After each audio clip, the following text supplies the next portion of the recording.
اور यही वजह है कि जब हमने बीजेपी के साथ अलायंस किया तो उस अलायंस एजेंडा ऑफ अलायंस का ये बहुत बड़ा हिस्सा था कि जो ही जम्मू कश्मीर में हालात बेहतर हो जाते हैं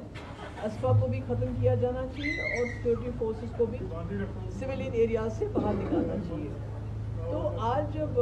होम मिनिस्टर साहब इसकी बात करते हैं तो हम ये कहेंगे देर आया दुरुस्त आया, क्योंकि जब भी महबूबा मुफ्ती या पीडीपी इसकी वकालत करते थे, इसकी बात करते थे, तो मुझे कहा जाता था ये एंटी नेशनल है, ये आर्मी के ख़िलाफ़ है, ये मुल्क के ख़िलाफ़ है। तो अब हम ये सोच रहे हैं कि बात इलेक्शन के वक्त इन्होंने की है, क्या ये वाकई सीरियस है या ये एक जुमला है? क्योंकि आपको याद होगा कि जब इन्होंने कहा 2 करोड़ नौकरियां देंगे हर साल में, इन्होंने कहा था कि गैस का सिलेंडर कांग्रेस 450 में दे रही है, हम 400 में देंगे। इन्होंने कहा था 15 लाख रुपए हम हर गरीब के अकाउंट में जमा कराएंगे। ऐसा तो कुछ भी नहीं हुआ। और इस वक्त मैं समझती हूँ कि अगर वाकई अमित शाह साहब सीरियस हैं, ये करना चाहते हैं,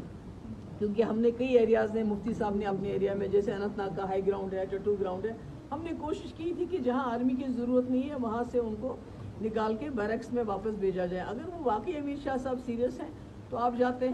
हैं 2019 के बाद हमारे हज़ारों की तादाद में हमारे लोग न सिर्फ जम्मू कश्मीर की जेलों में बल्कि जम्मू कश्मीर के बाहर की जेलों में बहुत ही अजाब में हैं। उनके खिलाफ कोई चार्जेस फाइल नहीं किए गए हैं, उनका जो अदालती कार्रवाई शुरू नहीं हो रही है, बहुत सारे लोग उसमें बीमार हैं, गरीबों के बच्चे हैं ये। तो अगर वो चाहते हैं कि जम्मू कश्मीर के लोगों को जो उन्होंने ज़ख्म दिए कुछ उसमें मरहम हो जाए, तो सबसे पहले कितने जर्नलिस्ट हमारे बंद हैं, तो कम से कम पहले उनको रिलीज़ कर दें जिनके खिलाफ कोई चार्जेस नहीं है, जिनकी कार्रवाई नहीं हुई, जिनका कोई इल्ज़ाम उनके खिलाफ साबित नहीं हो। तो हम सोचिए ये सच बोल रहे हैं, अदरवाइज तो ये जुमला लगता है। चुनावों को लेकर दूरी दिल की